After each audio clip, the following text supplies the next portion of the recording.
Hello friends.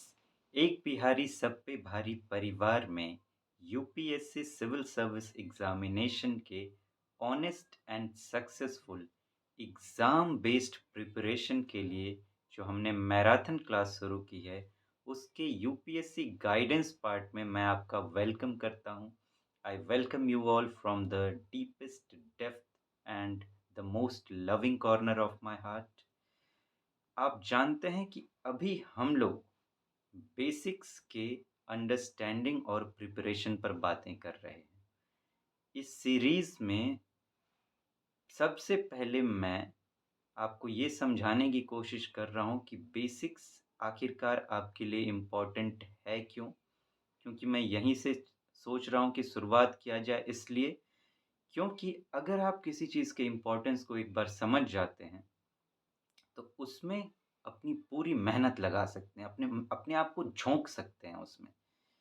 क्योंकि अगर आपको विश्वास नहीं होगा किसी चीज़ पर, तो मेहनत लगाना सच में मुश्किल होता है। आप ज़िंदगी के रिश्तों में ही देख लीजिए, अगर रिश्तों में विश्वास ना हो तो निभाने में ना तो मन लगता है, और एक तरह से कहिए कि फ्रस्ट्रेशन सा होने लगता है, इंसान बोर होने लगता है, भागने की कोशिश करता है और ऐसे ही रिश्ते टूट जाते हैं। तो क्या इस चीज़ को पढ़ाई पर अप्लाई नहीं किया जा सकता? कि कोई आप एक सब्जेक्ट पढ़ रहे हैं और आपको भरोसा ही नहीं है कि जिस तरीके से मैं इस सब्जेक्ट को पढ़ रहा हूँ, उससे मेरा एग्ज़ाम क्लियर होना है, तो क्या आप अपना एफ़र्ट लगा पाएँगे वहाँ पर? फिर तो आप चलता-हू तरीके से, अरे इससे तो कोई फ़ायदा होना नहीं है, क्या करेंगे पढ़ के, बेकार मेरा समय बर्बाद हो रहा है। ऐसी बातें दिमाग में आती हैं और आती ही हैं। तो ज़रूरी क्या है? ज़रूरी है कि पहले हम उसके इम्पोर्टेंस को समझ लें, सही स्ट्रक्चर को समझ लें, ताकि हमें भरोसा तो पैदा हो सके। ये और यहीं से शुरुआत होगी।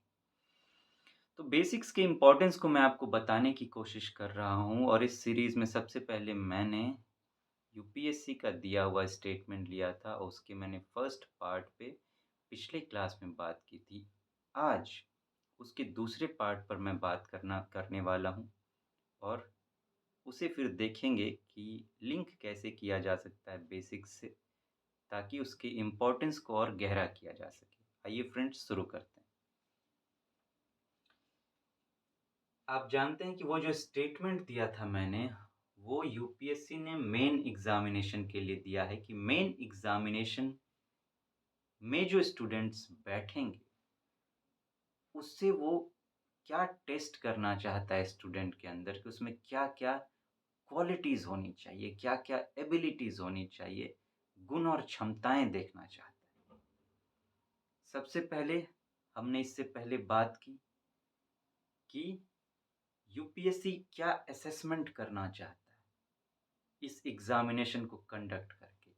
अब उसने जो दूसरे पार्ट में कहा था अपने स्टेटमेंट के, वहाँ उसने ये कहा था कि ये क्षमताएँ होनी चाहिए एक कैंडिडेट में, जो कि आंसर लिखने वाला है यूपीएससी के क्वेश्चन का। तो आंसर करने के लिए किन क्षमताओं की ज़रूरत है, अब उसे ज़रा समझने की कोशिश करते हैं। टू आंसर क्वेश्चंस एक कैंडिडेट को कैसा होना चाहिए? Well educated person. Well educated person, but without any specialised study. कि वो जो क्वेश्चंस होंगे, उनके जो आंसर करने वाले होंगे, उनमें ये होना चाहिए कि वो अच्छे खासे पढ़े लिखे हों। लेकिन वो जो पढ़ाई-लिखाई है, वो किसी स्पेशलाइज़्ड कैटेगरी की डिमांड नहीं करता है कि आप एकदम एक्सपर्ट हैं उस फ़ील्ड में। इसका क्या मतलब हुआ? वेल एजुकेटेड पर्सन आप किसे कहेंगे?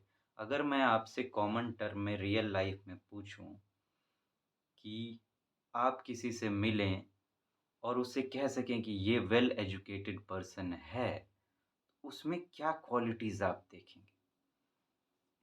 हम लोग स्कूल्स में जाते हैं, कॉलेजेस में जाते हैं, ठीक है? स्कूल्स में पढ़ा हमने, कॉलेज क्लियर कर लिया, ग्रेजुएशन कर लिया, तो क्या इससे बात बन गई? क्या ग्रेजुएशन की डिग्री आपको वेल एजुकेटेड पर्सन बना देगी? सोचने की बात है। एजुकेटेड तो कर सकती है, एजुकेटेड कहना भी मुश्किल है। क्या आप मैं अगर आपसे पूछूँ, क्या आप ऐसे इंसान से मिले हैं, जिन्होंने सारी दुनिया भर की डिग्री ले रखी है, या यूँ कहिए कि ग्रेजुएशन उन्होंने कर रखा है, लेकिन उन्हें बोलने तक की तमीज़ नहीं है, किससे कैसे बात करनी चाहिए, रिश्ते कैसे निभाने चाहिए, या यूँ कहूँ कि अगर आपसे मैं पूछूँ कि आप उनके पास 5 मिनट बैठना चाहेंगे, तो आपका कहेंगे कि नहीं, मैं उससे तो दूर ही रहना चाहता हूँ। या बहुत से लोग जो जीवन में बहुत तरक्की कर गए हैं पैसे के मामले में, बहुत कमा लिया है उन्होंने, लेकिन सो कॉल्ड रिच, जो गरीबों को देखना भी नहीं चाहते हैं। मतलब व्यावहारिक समझ नहीं है उनके अंदर कि कैसे दुनिया के साथ तालमेल मिलाकर चलना है। तो क्या आप ऐसे इंसान को वेल एजुकेटेड पर्सन कहेंगे? दुनिया भर की जानकारी है उनके पास, जानकारी भर है। वेल एजुकेटेड कहने का क्या मतलब है? यूपीएससी वेल एजुकेटेड पर्सन से क्या कहना चाह रहा है? वो कहना चाह रहा है कि एक स्टूडेंट के लाइफ की फाउंडेशन होती है, नींव होती है स्कूल उसकी। तो बच्चे को स्कूल क्यों भेजा जाता है? कि उसके दिमाग का विकास हो सके, वो चीज़ों को समझना शुरू करे, जानना शुरू करे, और फिर उससे अपने आप को एनहांस करे, बिल्ड करे आगे बढ़ने के लिए। स्कूल शिक्षा की जो पद्धति बैठाई गई थी, वो ये सोचकर कि बच्चों का डेवलपमेंट करेंगे, ब्रेन डेवलपमेंट करेंगे, बॉडी डेवलपमेंट करेंगे, उनकी समझ को गहरा बनाएँगे, क्योंकि बचपन में आप जानते हैं वो कैसी-कैसी हरकतें करते रहते हैं। उनके लिए साँप, बिच्छू, रस्सी में कोई भेद नहीं होता है, किसी को भी उठा लेते हैं। तो बच्चों में एक समझ विकसित करना था, और वो कैसे आता? वो जो सब्जेक्ट्स उन्हें पढ़ाया जाता है, उन्हें समझाकर कि बच्चे ये पानी है, इसको पिया जाता है, इसको बर्बाद नहीं किया जाता, रिसोर्सेज़ अलग-अलग चीज़ों को, समाज की समझ, इकोनॉमिक्स की समझ, जो विषय हम पढ़ते हैं, इतिहास की समझ, एनवायरनमेंट की समझ, अलग-अलग से नैतिकता की समझ, एथिक्स जिसे कहते हैं हम लोग। इस तरह के फाउंडेशन के लिए स्कूल एजुकेशन सिस्टम बनाया गया। लेकिन हमारी इस स्कूल एजुकेशन सिस्टम कैसी है हमारी अभी? खूब पढ़ो, खूब रटो, खूब मार्क्स लाओ और पास हो जाओ। कॉलेज भी हमारी ऐसी ही है, यही सिस्टम पे तो चल रही है ना।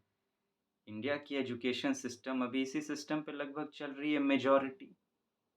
आप हालत देख लीजिए सरकारी स्कूलों की। मैडम और सर आते हैं, रजिस्टर बाइक पर किसी के साथ बैठकर रजिस्टर साइन करते हैं और उसी बाइक पर बैठकर वापस चल देते हैं। स्कूल में स्कूल की आप हालत देखिए, किताबें नहीं हैं, सही से इंफ्रास्ट्रक्चर नहीं है, बैठे रहते हैं, क्या पढ़ाएँगे? एक ऐसे ही टीचर से मैं मिला, वो बीएड कर रहे थे, और उनको बीच में बीएड में होता है कि ट्रेनिंग के लिए सरकारी स्कूलों में भेजा जाता है। तो मैंने उनसे पूछा कि आपने क्या पढ़ाया बच्चों को जाकर? तो कहते हैं कि हम बोले कि हमको एगो शायरी सुनाओ, हमको एगो चुटकुला सुनाओ, हमको गाना सुनाओ, अंताक्षरी खिलाया, हमको बहुत मज़ा आया। मने-मन हमको इतना गुस्सा आया कि हम क्या कहें? क्या कहें हम आपसे? बहुत मन ही मन मुझे बहुत गुस्सा आया। लेकिन फिर मैंने कंट्रोल किया अपने आप को, कुछ नहीं कहा। बस एक सवाल उनसे किया, तो आपकी अच्छी शिक्षक बनने की ट्रेनिंग तो हुई ना वहाँ पर? हुँ? आपको लगा ना कि आप थोड़े-से बेहतर शिक्षक बन गए हैं और बच्चों के लिए आप बेहतर भविष्य का निर्माण करेंगे? मुँह बंद हो गया और यही पूछकर मैं चला आया। तो ये हमारी सिस्टम चल रही है। यूपीएससी क्या कह रहा है कि आप इस तरह से अपने स्कूल, कॉलेज जो भी ग्रेजुएशन, तो क्योंकि आप जानते हैं कि ग्रेजुएशन का डिग्री पाने के बाद आप इस एग्ज़ाम में बैठ सकते हैं। 21 वर्ष होनी चाहिए आपकी उम्र, और आपने ग्रेजुएशन कर लिया। तो ये उस सोच में से वेल एजुकेटेड कह रहा है कि आपने किया तो यही है, लेकिन अलग तरीके से। जैसे किया जाना चाहिए वैसे किया है।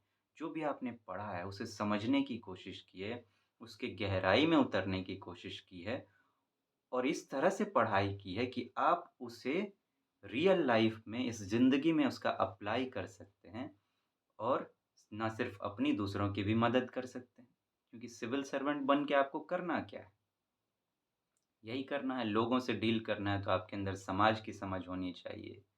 चीज़ें ऐसे-ऐसे क्यों घट रही हैं, वो जानने के लिए आपको इतिहास की समझ होनी चाहिए। कहीं पैसे की प्रॉब्लम क्यों है, कहीं पैसा ज़्यादा क्यों है, तो आपको इकोनॉमिक्स की समझ होनी चाहिए। कोई दुर्घटना घट गई, लोगों का उस समय कैसे देखभाल करना है, उसके लिए आपको एथिक्स की समझ होनी चाहिए, नैतिकता आपके अंदर होनी चाहिए। तो ये चीज़ें हैं। आप एडमिनिस्ट्रेशन कैसे करेंगे, तो आपके अंदर अकाउंटेबिलिटी, रिस्पॉन्सिबिलिटी होनी चाहिए। तो आपने पॉलिटी अच्छे से समझी है, पढ़ी है, कैसे क्या किया जाए मतलब आपने समझा है चीज़ों को अच्छे से। ऐसे ही नहीं आप चले आए हैं बस पढ़ के, रट के मार्क्स लेके।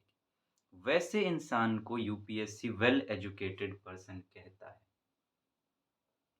अब आप कहेंगे कि ऐसा तो हमने किया नहीं, तो अब क्या करें वापस से स्कूल एजुकेशन करना पड़ेगा। उन चीज़ों पर बात करेंगे हम कि क्या करना है, उसकी भरपाई कैसे करनी है। क्योंकि हम जानते हैं कि वो तो संभव है नहीं, अब हम वापस नहीं जा सकते। तो यहाँ वेल एजुकेटेड पर्सन अब अपने आप को बनाए कैसे उसकी बात होगी। लेकिन बनाना तो होगा क्योंकि यूपीएससी वही चाहता है। लेकिन वो कह रहा है कि ऐसा बनाने के लिए आपको किसी स्पेशलाइज्ड स्टडी की ज़रूरत नहीं है। स्पेशलाइज्ड स्टडी आप किसे कहेंगे? अब जानते हैं कि किसी-किसी ख़ास फ़ील्ड के लिए ख़ास इंस्टीट्यूट्स बैठाए जाते हैं। जैसे मेडिकल है तो एमबीबीएस की तैयारी करो, एमएसएमडी की तैयारी करो। इंजीनियरिंग है तो आईआईटी की तैयारी करो। फिर एड मैनेजमेंट है तो एमबीए की तैयारी करो।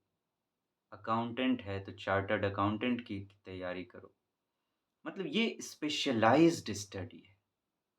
लेकिन आपको स्पेशलाइज्ड स्टडी नहीं करना है। इसीलिए उसने आप देखेंगे सिलेबस में सब्जेक्ट्स का नाम क्या रखा है जनरल स्टडीज़। इन चीज़ों की समझ भर आप में होनी चाहिए, गहरी समझ होनी चाहिए, इस तरह कि आप अपना काम बेहतर ढंग से कर सकें। आपको ये नहीं कि एक-एक सब्जेक्ट्स उठाया और उस पर 10-10, 20-20 किताब पढ़कर अपने आप को इन्फॉर्मेशन से एकदम लुप्त कर रहे हैं कि इसके बारे में मुझे एक-एक अक्षर पता है, एक-एक चीज़ें पता है। केबीसी में एक स्टूडेंट आया था, वो यूपीएससी की ही तैयारी कर रहा था और उसने कहा कि मुझे दुनिया के सारे देशों का नाम याद है और मैं 2 मिनट में गिना सकता हूँ। अमिताभ बच्चन जी ने उसे समय दिया और उसने सच में गिना दिया। क्या आपको लगता है कि ऐसे स्टडी की ज़रूरत है? पूरे दुनिया भर के देश का आपने नाम याद कर लिया, तो कौन-सा महान काम कर लिया आपने? कहाँ ज़रूरत पड़ेगी इसकी आपने अपना समय खराब किया। आप सोचते हैं, उसे याद करने में उसका कितना समय खराब हुआ होगा? रट्टा मार इंसान। इसकी यूपीएससी को बिल्कुल ज़रूरत नहीं है, उठा के फेंक देगा यूपीएससी रट्टा मार इंसान। नो, वो स्टडी नहीं करनी है। किसी एक टॉपिक को पकड़े और उस पर सब कुछ देख रहे हैं, वो नहीं। बस समझ होनी चाहिए कि आप उसे अपने लैंग्वेज में कन्वर्ट कर सकें, अपने अनुसार उसको ढाल सकें, समझ सकें और दूसरों को समझा भी सकें। क्योंकि अल्टीमेटली जो मेंस एग्ज़ाम में आपको आंसर करना है मेंस एग्ज़ामिनेशन में, वो अपने शब्दों में ही करना है। क्योंकि वहाँ तो क्विक क्वेश्चन्स ऐसे होंगे जो बुक में कहीं मिलेंगे नहीं उसके आंसर, आपको फ़ॉर्म करना होगा अपने दिमाग में और अपने दिमाग से ही लिखना होगा। रटा-रटाया तो आंसर मिलेगा नहीं ना, तो वो होगा कैसे? इसके लिए ज़रूरी है बेसिक्स की अंडरस्टैंडिंग, वो भी गहरे तौर पर। बेसिक्स की अंडरस्टैंडिंग। देख रहे हैं यूपीएससी ने जो भी दिया है, उसका फाउंडेशन नींव जो है वो बेसिक्स से जुड़ा हुआ है, इसीलिए बेसिक्स की इतनी इम्पोर्टेंस है। तो फ्रेंड्स आज हम लोग यहीं रुकते हैं, फिर आगे बातें करेंगे। Thank you so much. Have a nice day. Take good care of yourself and your near and dear ones. Thank you.